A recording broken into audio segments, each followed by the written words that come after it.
Coffee, our share event this month.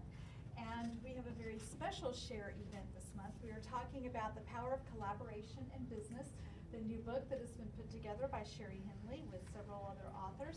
And we are focusing on those authors and the things that they have to say in the book. Business Over Coffee can be found at businessovercoffee.com. Also on Twitter at BOCI.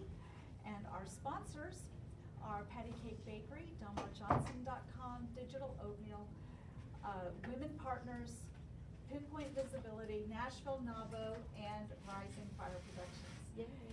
Yes, we have a little special place for Rising Fire Productions. We sure do.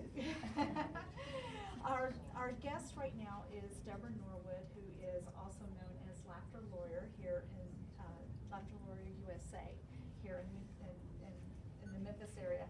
But she is in many things. She's a Southeast Regional Assistant Director of the J. Reuben Clark Society, which is an LDS lawyer group, lawyer organization across the country.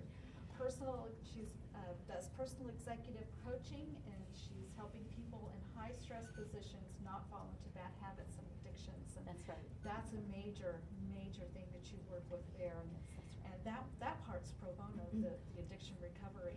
Some of the addiction Yes. recovery is, but most of what I'm doing is mindful attitudes. People that are in corporations that are in high stress level positions that might be falling into bad habits because they don't know how to manage their stress. There you go.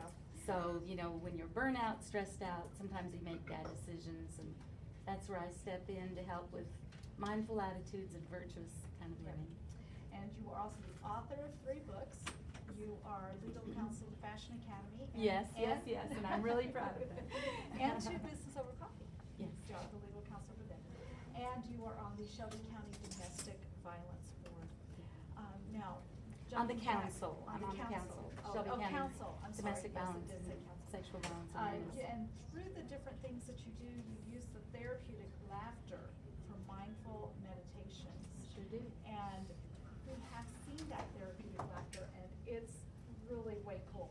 So would you like to explain a little bit about how therapeutic laughter goes, and then, or just making the magic happen?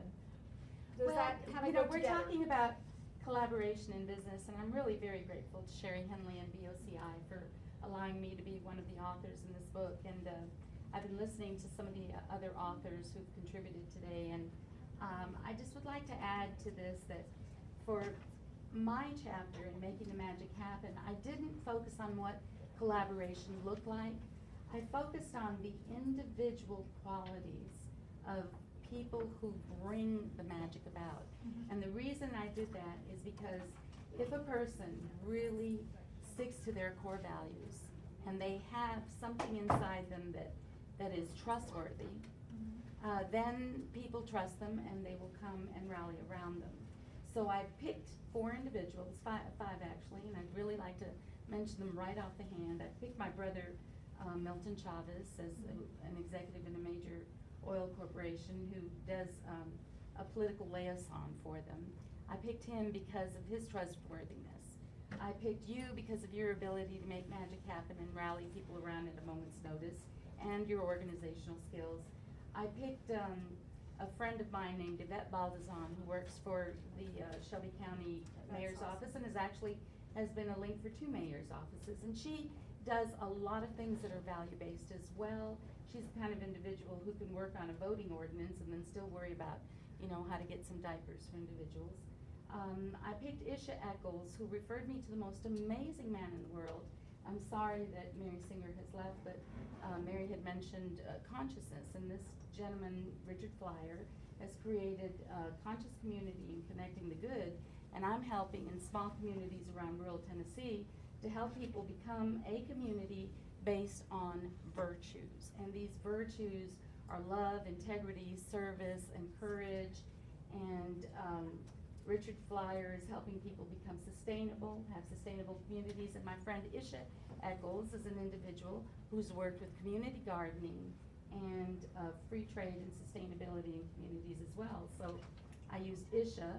And then lastly, but not least, I have Sherry Henley as an example of an individual who is really aligned with her core values: service, determination, perseverance, and yet at the same time having an organizational mind. So, you know, I'm all for people aligning themselves and doing good and being good.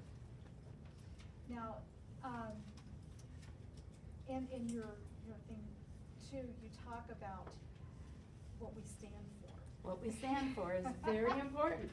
Very important. And you have that list, and once again, integrity pops up. Yes. You know, Integrity is one of them. We talked about integrity with Shelley Bauer, but love, and integrity, courage, service, and respect. Mm-hmm. And how are those things an important factor in making that magic happen? Well, when we talk about collaborating, the only way we can collaborate with anyone is if we trust them.